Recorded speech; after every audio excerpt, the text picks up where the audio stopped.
যখন কতল করার জন্য শোয়াইলেন, এই অবস্থায় যদি আপনার মুখে থুতু ফ্ল্যাপ মারে, আপনি ছাড়বেন না মারবেন? কি করবেন ভাই? ভাই কি করবেন? দেরি করবেন না তাড়াতাড়ি? তাড়াতাড়ি। মাশাআল্লাহ, চমৎকার উত্তর দিয়েছেন। হযরত আলী রাদিয়াল্লাহু তাআলা আনহু মুখে যখন বেদিন থুতু মারলেন, সঙ্গে সঙ্গে বেদিনকে আলী রাদিয়াল্লাহু তাআলা আনহু ছেড়ে দিলেন। ছেড়ে দেওয়ার পর বেদিন দাঁড়ায় গেলেন। দাঁড়ায় বলে, ভাই আলী, বুঝতে পারলাম না কেন তুমি আমাকে ছাড়িয়ে দিলা? এবার আলী উত্তর দেয়, তুমি বলো কেন তুমি আমার মুখে থুতু মারলা? এবার বেদিন বলে, ভাই তোমার হাত থেকে বাঁচার কোনো সুযোগ নাই, প্রতিশোধ নেওয়ারও কোনো সুযোগ নাই।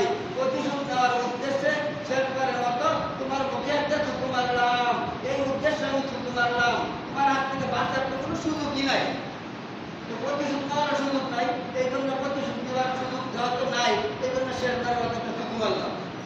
আলী রাদিয়াল্লাহু তাআলা আনহু বলে, শোনো ভাই, তোমাকে প্রথম কতল করতে চাইছিলাম আল্লাহকে খুশি করার জন্য।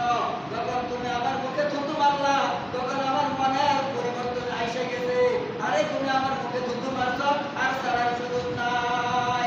এখন যদি তোমাকে কতল করি, কিয়ামতের দিন যদি আল্লাহ জিজ্ঞেস করে, আলী তোমার মুখে থুতু মারার কারণে তাকে কতল করিয়াছ, ইন্নাহু আলিমুন বিযাতিস সুদূর, সূরা মুলক 13 নম্বর আয়াত।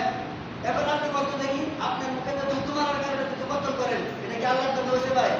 এটা কার জন্য হয়েছে? নিজের জন্য। কার জন্য? নিজের জন্য হয়েছে ভাই।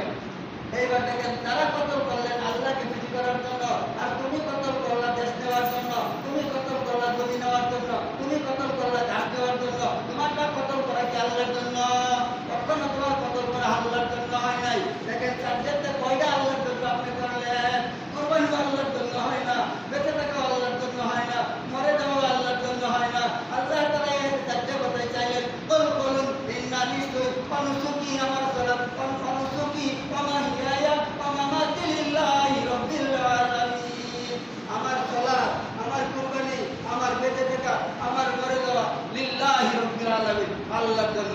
কিন্তু এবার দেখেন তো, দেশ নেওয়ার জন্য যে লক্ষ লক্ষ মানুষ মারতেছে, সেহারি খাওয়ার সময় মারতেছে, মারাটা কি ভাই আল্লাহর জন্য হয়েছে?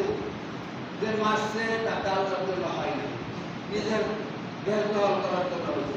আপনি আপনার ভাইয়ের মারলেন দাদা জমি নেওয়ার জন্য, এটা কি ভাই আল্লাহর জন্য হয়েছে? তাহলে দেখেন, আপনার মরা আল্লাহর জন্য হয় নাই, আপনার বেঁচে থাকাও আল্লাহর জন্য হয় না। এই কোরআনের আয়াত হচ্ছে একটা হাদিস। এই হাদিসের ভিতরে চারটা কথা। এই হাদিসটা বলে আজকের আলোচনা শেষ করে দেব। আপনারা আসলেন পরে কি আলোচনা করব? এই হাদিসটার দ্বারাও চারটে কথাই বলেছে, কোরআনের আয়াতের দ্বারাও চারটে কথা বলেছে, হাদিসের দ্বারাও চারটে কথাই বলেছে। এই চারটে কথা বলে আজকের খুতবা শেষ করব। হাদিসের দ্বারা চারটে কথা কি বলেছে? মান আহাব্বা লিল্লাহি ওয়া আবগাযা লিল্লাহি ওয়া আতা লিল্লাহি ওয়া মানা লিল্লাহি ফাকাদ ইসতাকমালাল ঈমান। এই হাদিসের দ্বারা যে চারটে কথা বলেছে, এই চারটে কথা যদি আপনি মানেন, তাহলে ইমানদার দাবি করতে পারেন। ভাই, আপনাদের সভা সমিতিতে, ওয়াজ নসিহতে দান করবার ভয় না করে ভাই, হ্যাঁ আজকে আমি না করবো, দান কইলেন না। এই হাদিসের দ্বারা না করতে দান করবা। এই হাদিসের দ্বারা আত্মীয়তা, আপনাদেরকে কেউ কয় স্ত্রী তালাক দিয়ে